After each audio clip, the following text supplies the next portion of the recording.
Fly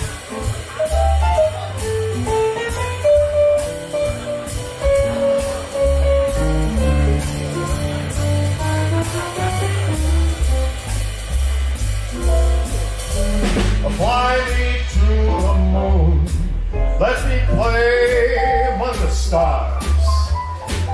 Let me see what spring is like on Jupiter and Mars. In other words, hold my hand. In other words, baby, kiss me. I fill my heart with song. Let me sing forevermore. You are all I long for, all I worship and adore. In other words, please be true. In other words, I love you. All right.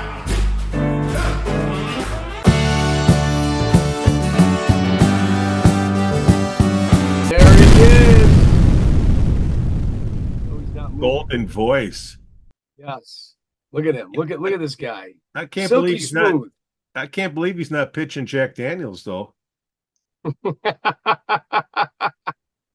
That look at him. There he is. To the moon. Hi guys. Oh, Bill, I how feel are you underdressed, Bill. Well. Oh, there's the Jack. Okay. Oh yeah. I mean, Yeah. come on. Oh. It's not my first rodeo, Pete. Come on. No, I hear you. Nothing like the Sinatra Jack Daniels blend limited edition. There it is. There it is. Did you keep the box in the book? Oh yeah. Okay. All right. I might buy it from you. I also have a bottle from 1971. Oh, dang. Not much left, but yeah. Well, I just take the old stuff and put it in the fancy bottle. My friends don't know. Bongo Mike, who is this guy? He's got a sweet voice. He must know how to Yeah, sing. so Bill is a friend of mine. I've known him for a few years. I don't know how many years, Bill, we've known each other. I'm gonna guess maybe 6, 7, something like Yeah, that. Maybe. probably right. Yeah. The first time I had a chance to see him, our mutual friend Mike Murin said, "Do you want to meet at Marco's for dinner? My friend Bill is going to be singing." And I said, "Yes, I do." And we got into this very small, quaint restaurant, Marco's, great food. And Bill was at one side with a very scaled down band, but they made it fit. I think there was probably a 4 or 5 piece. And he was just singing and walking around to the tables and entertaining. And I'm like, this guy's awesome. If we had a Rat Pack here in Chicago, he's going to be leading the way. He's the man. Silky smooth Bill Pantle. Bill, love your voice, man. Welcome to the show. Well, thank you so much. I appreciate you guys. I appreciate the invite. So just a real quick thing. Yeah, Mike go. Dermott, he did text me. He was out with a client. He's out of town. He's out with a client. He's going to hope to jump in here at some point. So we might see that square pop up and we might see Mike Dermott hopping in. But he said, start without him. And I said, okay, we're going to do it. We are excited to have you on here. I know we've got a lot of projects going on. We're going to jump right in here, Bill. Why don't you start by telling us a little bit of how you got started in music? And you can start at any point, but before we get to today. Yeah, I mean, it really kind of started in my childhood. It's funny how, when you're in your early years, you don't realize exactly how things are influenced and how things are going to happen, throughout your life that end up being a certain way. And when I was little, obviously, I was a Sunday school kid, so I went to church, Sunday school every Sunday, and we we used to have choir rehearsal. We used to have choir, we used to sing in church. And that's kind of how I started. Really, I come from somewhat of a musical family. My mother played piano by ear, and we always had a piano in the house. And my dad, both my parents loved music. And they are the ones that are really responsible for getting me, to what is now my really intense love of music. And, Mom used to play the piano, at home a lot and sing. And I remember early on when I was probably about, 6 to 10 years old, my dad was one of those guys that worked 2 jobs, when I was growing up. So he would come home from his first job, and we had one of those Zenith, console record players, when I was a kid. And it was basically a piece of furniture, right? And it had a record player in there. It had a AM FM radio as well. It might have even been an AM radio. I don't recall exactly, but he kept all of his 78s in there, all his albums. And then he also kept a bottle of Seagram 7 in there as well. So, when he came home from work, he would throw an album on and, jump in the shower and get ready for dinner before he would leave 3 nights a week to his second job. And I would sit in front of that record player, that Zenith, for many, many years and listen to Tommy Dorsey, Glenn Miller, Frank Sinatra, Sammy Davis Jr. My mother loved Bobby Vinton. But all of this music's been in my head for a very long time. So when flash forward to, let's say, 2013, I started, probably maybe a couple of years before that, I started singing because I liked the Sinatra stuff. I started singing with him in my basement. I would put, the CD on at that time, and I would sing with him in a lot of different numbers. And I started to realize that, I'm a baritone, and I had a certain amount of sound quality to what he was doing. Now, it was very rough in the beginning. It took quite a while and a lot of practice and a lot of hours singing with him to learn that phrasing that he's so famous for. 2 years later, I meet Colleen, my sweetheart, and she decides to say, you know what, well, if you have this idea for a show, it's not going to be real until you put it out there, and obviously in 2013, social media was growing and started to be big. So we invited a lot of friends and family to our backyard for me to sing over tracks or with tracks to see what kind of feedback we would get. Because look, nobody's going to give you more honest feedback than your friends and family, right? It worked out to be really well. And Mike, as you know, that was the early beginnings or the start of the backyard show that you just performed in this last summer. Yeah, for sure. And that's how it started. So I started doing, I started booking nursing homes and smaller venues. And this is even before I had the band. I had to stop. I had to stop doing nursing homes because, in good conscience, I couldn't go and perform at those places anymore. Because as soon as I started singing My Way, and the first verse to My Way, right? And now the end is near, right? And so I face the final curtain. I couldn't do it anymore in good conscience. So I had to stop doing that. One thing led to another, and I had friends who were already musicians. I started to put a band together, and here we are, almost 12 years later now, and this whole thing has morphed into something so much bigger and so much better and so much more fun, than it was in the beginning. But look, we all start somewhere, right? Yeah.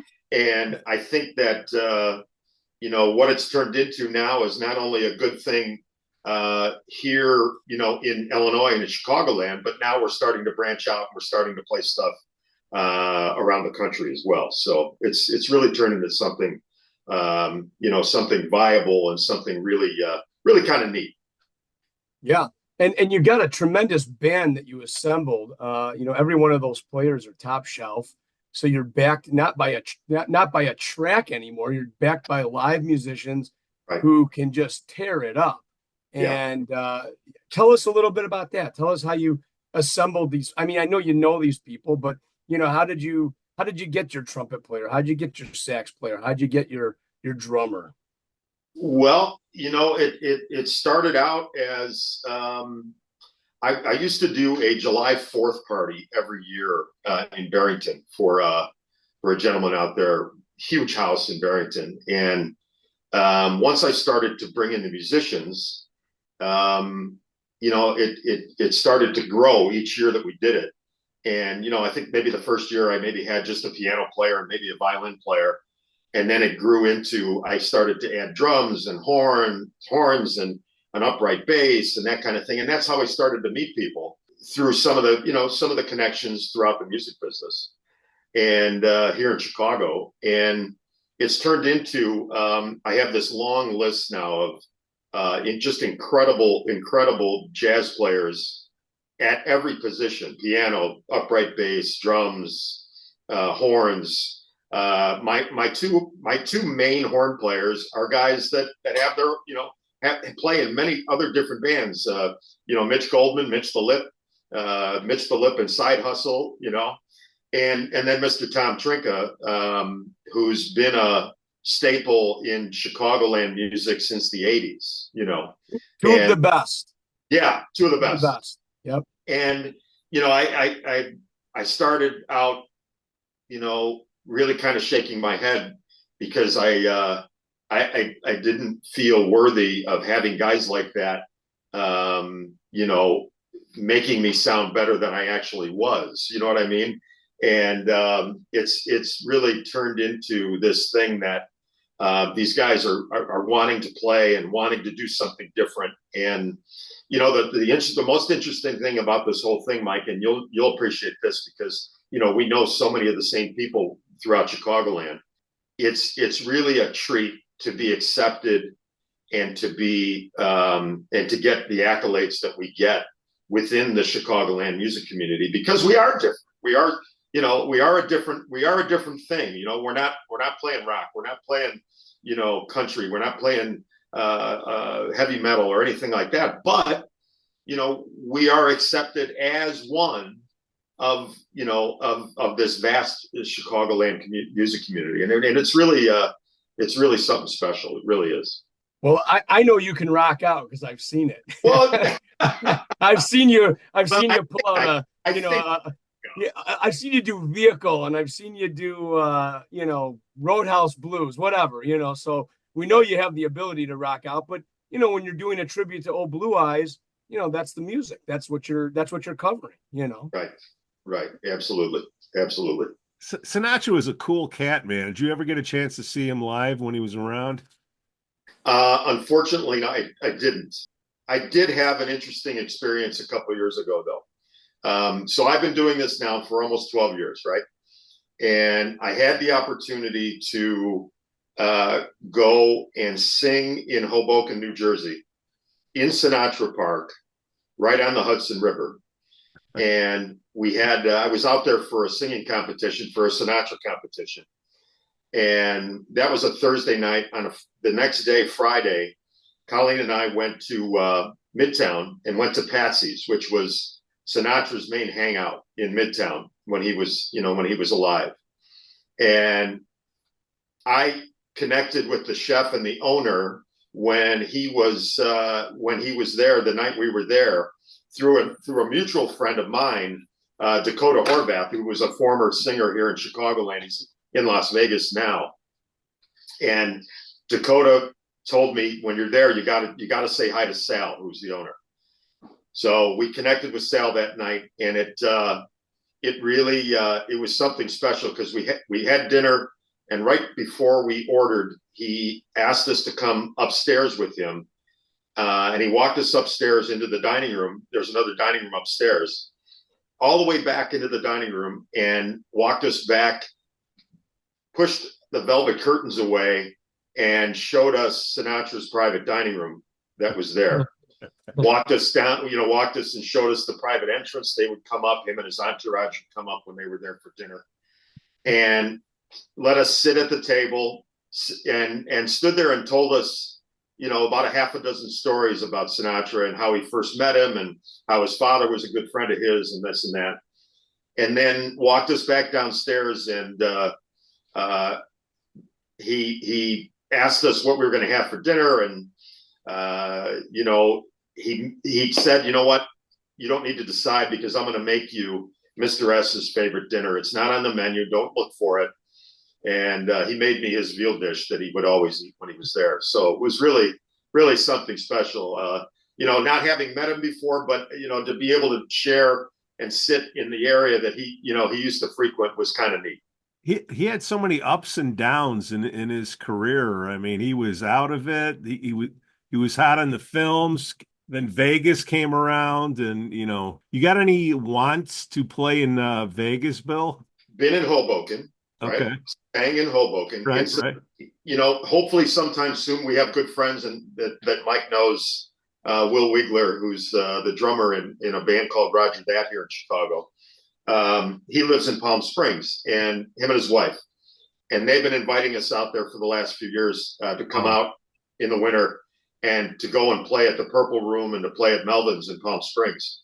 And that would be, so eventually I think we're gonna go out there at some point.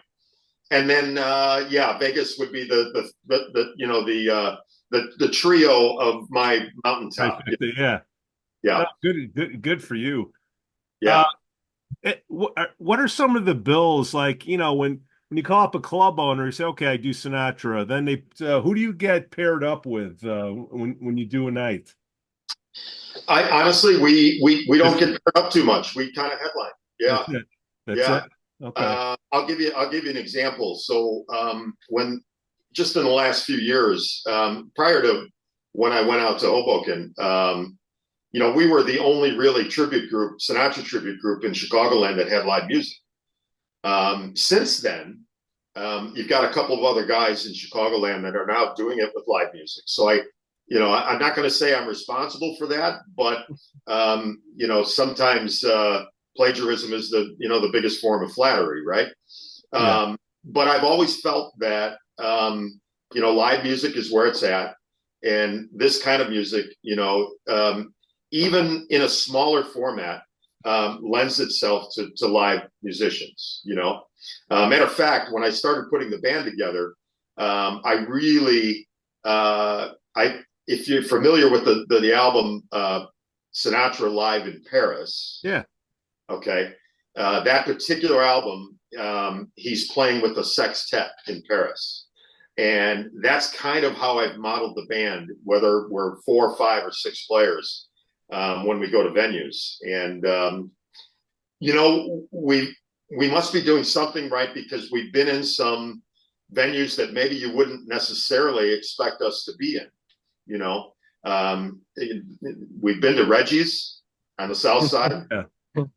That's not a spot you would expect. You would not expect Wah to be in. They got the best video in that joint. Yeah, it's good stuff. And then. I know that you've had Bobby Carlsen on the podcast before. We've been at Bobby's now for the last couple of years, and Bobby absolutely loves what we do. As a matter of fact, we're going to be there on November 1st, but we just this last August, we did a big band show at Sundance Saloon. We did a 17-piece big band show out there, and it was fantastic. Yeah.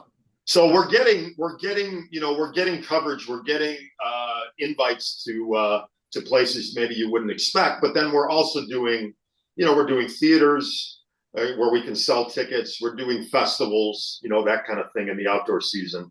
And then, we're primarily trying to focus on, events like that or venues like that where we can sell or optimize, what we do. I thought you were going to say you were going to have Tom Dreesen open up. Is Tom Dreesen still around? Tom Dreesen used to be the warm up guy for Beverly guy, I think, or Cicero, one of the two. I think Beverly, but I don't hold me to that. But yeah, Tommy's still around, and I've talked to him via Messenger a few times. Yeah. Back and forth. We've done a bunch of stuff with Ron Onesti too. Yeah. I was part of the birthday Sinatra concert that he used to do on an annual basis a couple of different times. We've done some stuff on Taylor Street with him, and then at the Arcada as well. So, again, I book all my own stuff, all of our own stuff. So I'm always looking for new and exciting venues, and venues where I think that warrants what we do. Yeah, I think those theaters are great spots for you because I think the people that are going to come and see that like to just sit down and watch a show. It's like it's not always about getting up and dancing. It's about sitting and watching a performance. One of the things I know that Ron Onesti does, I've never been to it, but he does an Italian fest. I believe it's near the end of the summer, like, around like August time frame. And I think it's in like the south suburbs. And he advertises it on, the Displays Theater and Arcada. And I often see gets like the Rat Pack plays there, or he'll get the 4C notes. He kind of focuses a little bit on that type of music and kind of, veers away from, the rock stuff. It's just something to consider, if you're in touch with Ron or whoever. Well, we played Little Italy Festa, which is what you're referring to, is Taylor Street. Yeah, that's the one. Yep, that's the one. We played that once a couple of years ago, again, we do stuff all around. Whether it's north, we've done stuff in Wisconsin at the Geneva Stage, which is a theater in downtown Lake Geneva. Stuff in the city, outdoor during the outdoor season. We've done a number of different festivals, throughout Chicagoland. So. Like I say, it's what we're doing now has really gotten a lot of traction, and it's great because we have a lot of very, very loyal followers and showgoers that come to shows, and again, we must be doing something right because they keep coming. So, and you know what? I don't mean to be rude, guys. I'd make you a drink if you were here. I know that. I see that. But you're not, so I'm sorry. What's this number 14 you're pushing before we forget? Right here. Talk to me. So a good friend of mine, who I think Mike probably knows, who used to be a partner in Teddy O'Brien's in Highwood, Ted Banick. Sold his interest in the two bars that they own. And when he did that, he bought into a distillery in Vermont. And this distillery is called Number 14 because Vermont was the 14th state in the Union back in the day. Okay. And he had me try it one day when I was with him, and I really, really enjoyed it. It's a finished product through Vermont Spirits. And what they do is they finish the bourbon with Vermont's number one commodity, which is maple syrup. So it's not a flavored bourbon, but it has hints of that sweetness that on the back end that you get. And it's really, really tasty, and probably the best neat drink that I've ever had as far as drinking neat. And I typically don't drink neat. I like it on the rocks, or, with a little splash of water, or maybe a little ginger ale or something like that, So, but it's really, if you haven't tried it, I suggest you do. Or come to a show and I'll give you some. Number 14, boom. Yeah, Teddy's a great guy. He was real excited when he got into that venture. When he got out of the bars, I was talking to him. He's a good friend, and he talked about it, and it was like, hey, that sounds awesome. Yeah. And now that you said it, it sounds even better. Now I want to try some. I still haven't tried.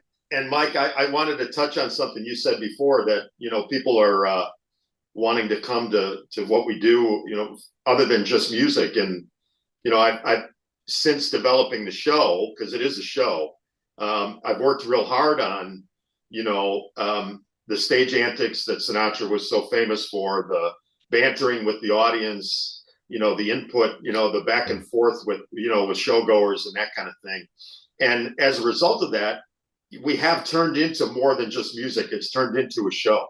I have I have a bar set up on stage, you know, just like they used to, and I mix drinks during the show, and it's like I say, it's turned into more than just music, and I think that's why we're getting the traction we're getting, because we have that show type of atmosphere, and that's why we do so well in theaters, you know. Yeah. Oh, that's cool as hell. That 14's it's twice as good as Jack Daniels, right? Number 7. It's a different 2 times 7 is 14. Yeah. So yeah, exactly right. So, you know, again, Jack Daniels is a whiskey officially, right? Sour mash. Well, it's a sour mash, but it's still a whiskey. Okay. And number 14 is a bourbon. So there's a little bit of difference. You know, the bourbon has to have 51% corn when they distill it, right? Where whiskey does not. And when you add the corn in there and you add the maple syrup, it really gives it a really nice finish. Well, something. Really. We're just pushing for Teddy just a little bit. Yeah, right. Yeah, absolutely. Top 3 Sinatra songs. Oh boy.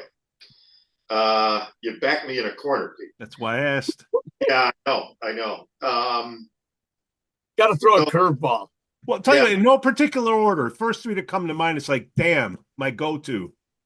So I will give you how about the top 3 I love to sing? How about that? Yeah. So number 1, I Wish You Love. Number 2, Where or When. And number 3, Summer Wind. I know that one. Yeah.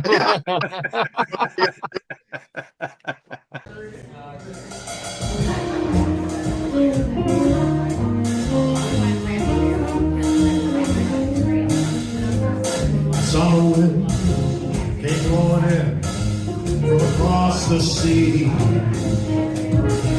It lingered there, it touched your hand and walked with me.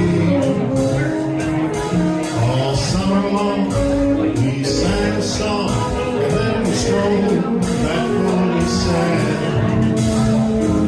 Two sweethearts and the summer wind.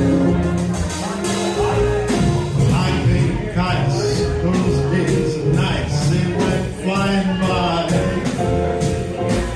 Who was you beneath the blue umbrella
Things go on and on. Yes, besides, it's not mine. The nights that never end. My fiddle friend, the summer wind. The summer wind. Oh, summer wind. Summer wind.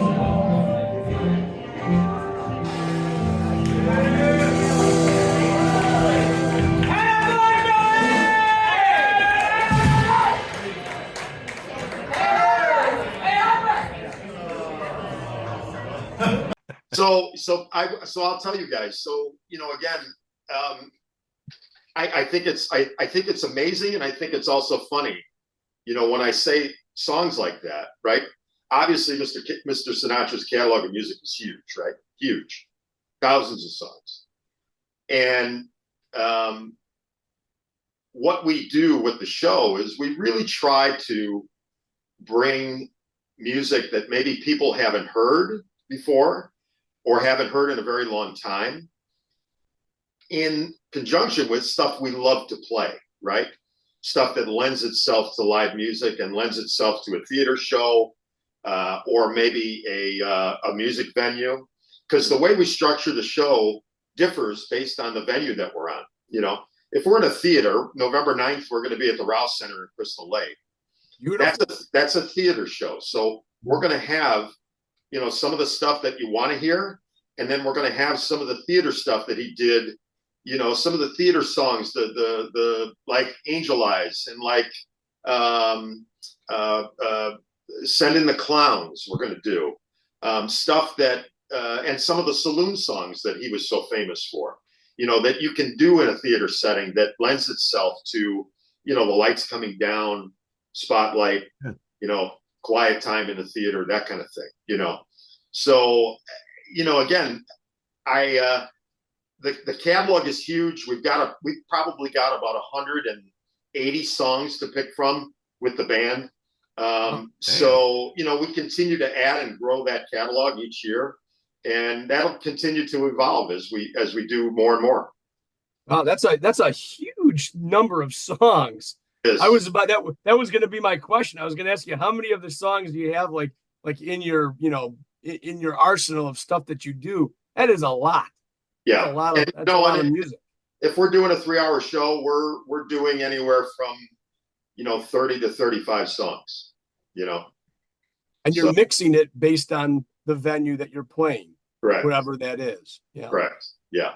Yeah. So, I think that's part of the reason why people like to come, is because on any given night, depending upon where we're at, they may hear a totally different set list. They may hear some repeats, but they're going to hear some stuff that maybe they didn't hear the last time they were there. That's fantastic. I love it. So when you're doing this show and you now you got the big band, so now you got this whole horn section behind you. You're just doing those songs with more instrumentation, more with using the horns and substituting different parts, right? So when you did that show at Sundance, I heard it was a great show. So I'm curious. You're doing a similar set list, but now you're using all those horns to augment what you're doing, right? I mean, that's a lot. That's a big band. Yeah, it is, and for that very reason, when we do a big band show like that, we are doing nothing but big band charts.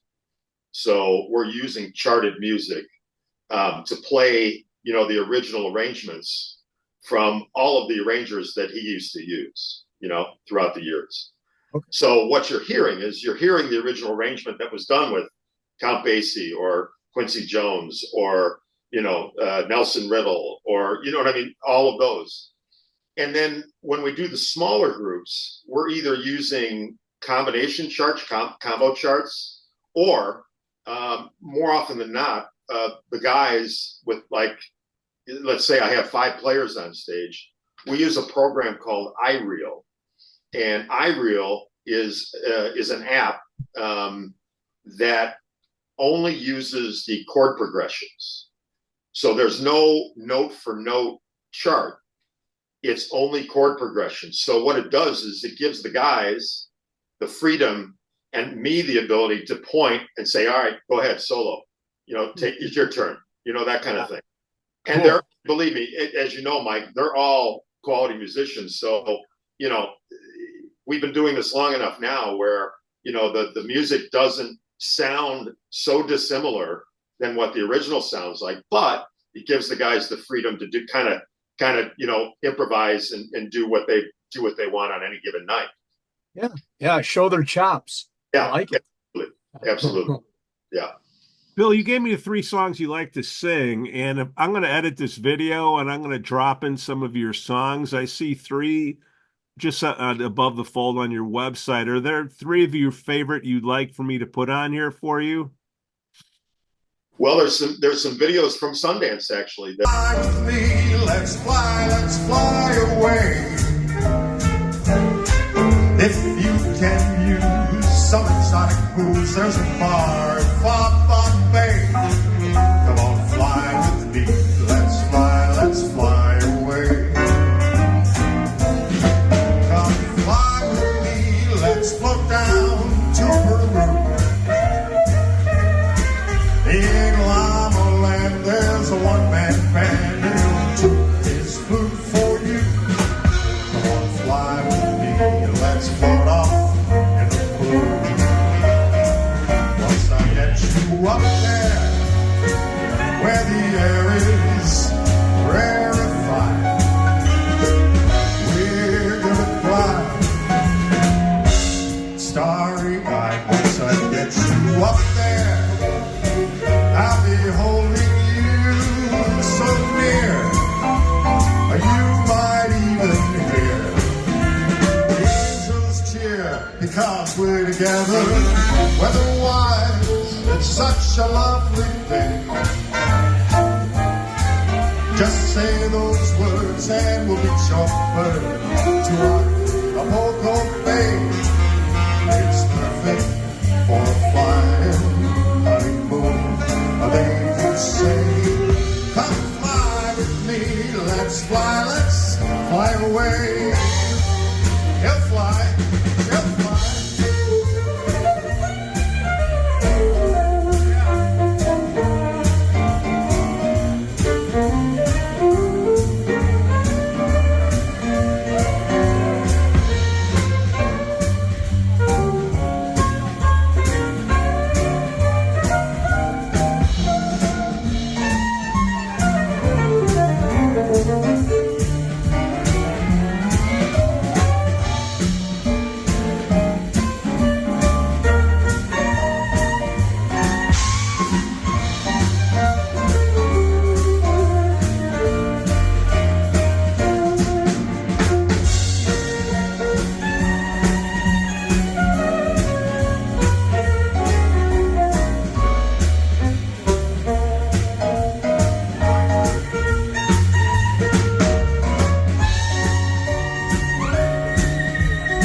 get you up there where the air is so very rarefied.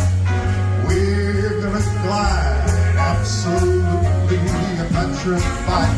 To get you up there, I'll be holding you so near, you might even hear the angels cheer just because we're together. Weather-wise, it's such a groovy day. Just say those words and we'll get that bird to rock a bogo train. It's perfect for a flying honeymoon. They do say, come fly with me, let's fly, let's fly. Come fly with me, let's pack up and fly away.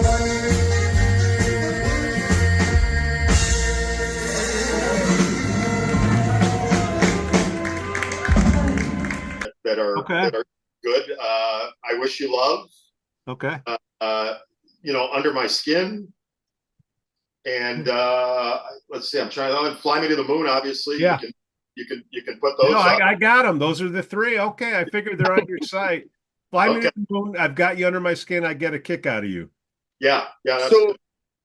So one of the things I want to make mention of, Bill, because a couple of weeks ago you did this, and our compadre in this podcast, Mike Dermott, does a lot of it. Yeah. You got involved in a benefit show that you did with a whole hell of a lot of musicians, and that was at the Toadstool pub. I believe it was about 3 or 4 weeks ago. And can you talk a little bit about that? I know it was a success. I saw the players involved. And, I just was curious as to how you got involved with it. And, I know Mike Dermott loves all that stuff, right? He loves to have the giving back, paying it forward. So can you talk a little bit about that? So really it stemmed from, our friend Bill Leclair. Billy and I, we went to high school together. So I've known Billy actually probably since we were 10 years old. So I've known him for a long time. But it stemmed from a reunion concert that we did a couple of years ago with some other high school friends who were in a band together. I was not part of that band in high school, but became part of this reunion show. We couldn't do it this year because of some of the guys that live elsewhere were traveling or had family obligations or anything like that. So I approached Tom Garrity, Toad, at the Toadstool pub in Highwood, and said, well, I know we can't do the reunion show, but what if I was to get some of my friends to come out and play and do some other stuff and collaborate and have some fun on a Friday night? He said, go, go do it. So, again, it's the old, be careful what you wish for, because it turned into, well, I'll just invite a few friends and we'll play and we'll have some fun. And then it ended up being 31 of my musician friends coming out to collaborate, to play, to have some fun, and 3 hours of live music. And, again, probably at least a half a dozen or more band members from different bands throughout Chicagoland. And Tom and his wife, Stephanie, assigned a charity that we were to designate, donations from the night to benefit. And it turned out to be a really cool thing. And now I guess I'm obligated. So Toad wants to do it again next year. So so I guess I'm going to have to be putting it together again next year as well. That's a lot of musicians and a lot of coordination to do that. That's not an easy task. No, it was a lot like herding kittens, as a matter of fact. A lot of emails, a lot of phone calls, a lot of Facebook messages, all of the above, just to make sure that people were going to show up and come. And I had a whole spreadsheet, that I blew up and with everybody's involvement as far as what they were playing and when and everything like that. So I I was organized. I'm a little OCD, but it worked out to be really a super nice thing, and we all had a lot of fun. So Yeah. I was disappointed. I know you asked me to do it, and I couldn't that night, and I was really I just wish, man, could you just do it on Saturday? I could do it, and I just couldn't do it. But you let me know next year, I'll come and do it. well, now we get a chance next year to bring some new blood in, for the night, and some folks that couldn't make it this year, hopefully can make it next year as well. So, yeah. I might show up there with you, Bongo Mike. Well, Yeah, come on out. Come on out. I really wanted to go. It was a beautiful night too. We had such great weather, through September, and most of October here has been just beautiful. And I remember the night they played, it was a warmer night, a little bit windy, but a warmer night. And it was so nice to see that they had a good night and all the musicians came out. A lot of the guys I know, obviously Bill Leclair, great guy, great keyboard player. So I saw some of the videos. I'm like, oh, this looked just great. Well, we had guys like Louis Zagoras, Don Lafferty, Dave Steffen, Dave Salzman, Rob Davis, Tom Trinka was there playing saxophone. Mitch the Lip Goldman was there. Roger that was there. They played a short set. Yep. So it was really a nice night. Yeah, fantastic. I love it. Let me go down your shows. Make sure I get this right. November 1st, Sundance Saloon in Mundelein. Your website is ATTOBE, and that is an acronym for what? A tribute to Old Blue Eyes. Yes, I remember. I'm just reading what's on your website here. November 2nd, you got a private party. Sorry, but you are available to do private events. Those are the good ones, aren't they? Saturday, November 9th, Rouse Center for the Arts. That's going to be a good one. That's a beautiful. If you haven't had a chance to go to the Rouse Center and you want to see the Tribute to Blue Eyes show, that is a fantastic place. I know, Bill, you were there when we played with Derrick Procell and the All-Star Mojo Band. Beautiful. Well, and Mike, originally we were supposed to do the same format that you were there with Derrick with. They were doing that cabaret setup on the stage and setting up tables and chairs on the stage with the stage on the stage. I can't make that up. And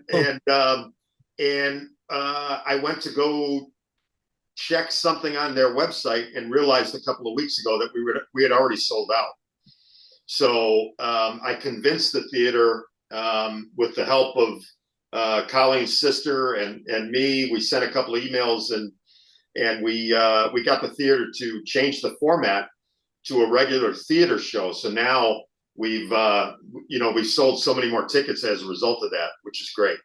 That's awesome. Yeah, that is. It's when I first played there, I was like, wait a minute, we're on the stage and the people are on the stage with us. Yeah, it's that big of a stage. But to be in that theater, it's all sloped seating, beautiful seats, easy parking, easy to get to. But if you haven't been to the Rouse Center, you got to go there. And this would be a great show to check out. Yeah, absolutely. And in September of next year, Mike, he's playing in New Haven, Connecticut. What's that all about? Little Italy? What's that? So, guys, I tell the band all the time, on any given show, you never know who's listening, right? You never know. Right. And I'm sure you guys feel the same way, right? Nobody's listening. So, I had a gentleman from New Haven that I met a few years ago when I was doing the Sinatra Sundays at 210 in Highwood, when 210 was still in existence, that became a board member of this festival now that's being, this is the inaugural year of this festival. And they invited the quartet and I to go out. They're flying us out. They're putting us up for a night, paying us. We're doing an hour on a Saturday night.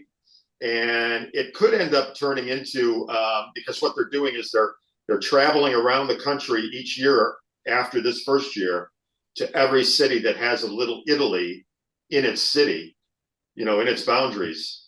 So we could end up traveling to, Boston and San Francisco and New York and Chicago. Obviously, we wouldn't have to travel, but places like that where, where they have Little Italy's within the city boundaries. So that's amazing. That's Yeah, fantastic. since I haven't put it on there because it's another private party, but we actually just got the band and I, 6-piece band and I, are going to Palm Beach, Florida, for a private event in at the end of December as well. So good time to be there. yeah, it'll be a lot of fun. Get out of here for a few days, Are there any other projects, anything else that you're working on besides the Frank Sinatra? Anything something that's in the works? Anything that you want to discuss? Yeah, I mean, there's a couple. Well, there's a couple of different things. One I can discuss. One I can give you a teaser. Okay.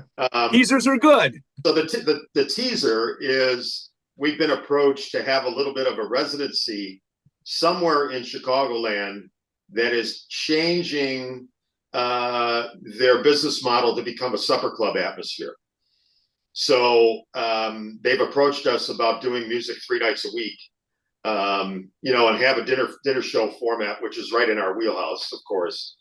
And then the other thing is, about a year ago, maybe a little over a year ago, I have all the music and the horn charts all already ready to go. And Dan Peters, I'm sure you guys know, is a good friend of mine. Dan and I, after a few whiskeys one night, decided that it would be a good idea to let's put together a Blood, Sweat, and Tears revival. So the music is ready. It's just a matter of, again, of herding the kittens and getting them all together. But we talked about like a 10 or 11-piece band, obviously with the horns and, everything that BST was so famous for. So, yeah, so that's coming. It's, I'm hoping, maybe we get it off the ground next year and, again, focusing on mainly theaters and places where we can sell tickets and, bigger events like festivals and things like that as well. So yeah, where you can fit a band that size, when you got that many players, And pay them. If you got to take 10 or 11, you know how that goes, right? Oh yeah. Mike, what shows you got coming up before we close out? Yeah, I this Friday the Mosquitos are going to be at Sideouts in Island Lake. Black Diamond Sessions just booked a gig at the Broken Oar for November 9th. That is going to be an afternoon show actually, so that's going to be 2:30 to 6. Mosquitos playing this Friday. That's going to be 9 to 12, and then rounding out November, I'm going to be at Stage 119 with the Mosquitos. That's in Elmhurst, great club, right there in the downtown area. That'll be a night show, 7:30 to I believe 10:30, and then the Mosquitos making a return visit to Sundance Saloon on November 23rd. We'll be opening for a funk band out of Libertyville called Sneezy. So that'll be fun. That's a 7 to 9 for us. Sneezy 9:30 to 12, something like that. Got it. And the one I'm actually looking forward to and start ramping up with is again going to be the tribute to George Harrison, the concert for George, doing that with Dennis Costas and Doug James and the whole Soundtracks of a Generation. We'll be doing the concert for George on the 29th of November. That gives you the whole month of November for me. And that's going to be at the Arcada Theater. So that's pretty special. A lot of folks involved, similar to what Bill was talking about here, putting a band together. I have nothing to do with it. Doug James is the mastermind there, and Bill knows him. And so that's going to be, I think there's like 14 or 15 people on that one. So that should be interesting. But yeah, it's going to be a busy November for me with 3 different bands. And I gotta give a shout out to my buddy Bill. So we talked about it before Bill came on, but I'm sitting here playing percussion last Thursday night at the Wooden Nickel with Black Diamond Sessions. I got a bunch of musicians in the house. I look to my left, and there's Bill on the congas. Great job, my man. That was fun. Yeah, Mike, I appreciate it. I always like to jump in and have fun. And you know what? I always take advantage of Blake because, when he's up there playing the harp, I said, hey, me? Yeah. I jumped in there. you know, I like to do that. I'm a percussion guy at heart, so I love it. The tunes were going long. I kind of looked at Bill and I was like, I think we're about 15 minutes on this song. And I'm thinking his hands got to be hurting because my arms are hurting and I'm using sticks. A lot of fun. And of course, there's video, right, Mike? There is, I believe, video. Sometimes people go live and I don't know. Sometimes those videos like disappear. Yeah, I know. We just got to find them. We got to find them. Find them. But yeah, definitely looking forward to busy November, and I'm sure December will get like that too. Yeah. Bill Pantle. Yes. ATTOBE.com, a tribute to Blue Eyes acronym.com. All the information is here. Great website. Check out old number 14 if you want to suck a couple bourbons down. We'll throw a couple shooters your way. Seriously, Bill, you're fun, man. We got to come out and see you. I'd love to see you. I'd love to see you in person. And once again, you guys, thank you so much for letting me come on and do a little bit of promoting and, you know, a little bit of our backstory and that kind of stuff. You guys keep doing what you do and keep promoting this live music around Chicagoland. I think you guys are doing a hell of a job, and you know, it's always good to support each other. It really is. Damn straight. 100%. The list keeps growing. The guests and the people that want to come on, it keeps growing. It's taking a lot of time to chip away at it, you know. But have you had my buddy Dan Peters on yet? We have not. Let's go. We got to get him on. Yeah. You gonna introduce us? Need a connection. I can help with that. All right, good. I know Dan. He's a good guy. He's an interesting character, and he has a lot of projects that he gets involved with. And I was fortunate enough. He'd be a good next guest, that's for sure. Yeah, I was fortunate enough to play alongside him. In April, we did a thing for the Coterie. Coterie. I'm probably not saying it right, but I did the I Love the 80s, and as it happened, I think I ended up on the 7 or 8 songs. I think he was on all of them with me. So I literally played every song I played was with Dan Peters, which was pretty cool. He's quite a talent. Yeah. Oh yeah. Boys, awesome show. Have a couple more. Don't you threaten me. Thanks a lot, Bill. Fly me to the moon.